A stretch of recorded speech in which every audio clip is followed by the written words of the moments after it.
Hi everybody, this is Judy at Judy in the Kitchen. Today we're talking about spring mix, and I have a list of specific suggested food and flavoring combinations that are known to work well with spring mix.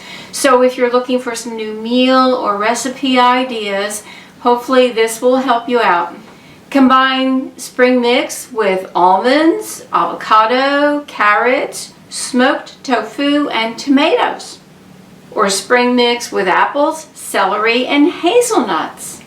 How about spring mix with apples, celery, lime, raisins, and walnuts? Spring mix with avocado and cilantro. Spring mix with avocado and lime. Spring mix with avocado and pumpkin seeds. Or spring mix with balsamic vinegar, garlic, mustard, and olive oil. How about spring mix with blue cheese, pears, and walnuts? Or spring mix with carrots, cucumbers, dill, and feta cheese? This list was kind of long, so I broke it up into two parts. This is part one. I'll have a link to the part two video below in the description box, so be sure to check that out when you can so that you can get the entire list. It's a good list here to go with spring mix. I do hope this helps. Bye for now.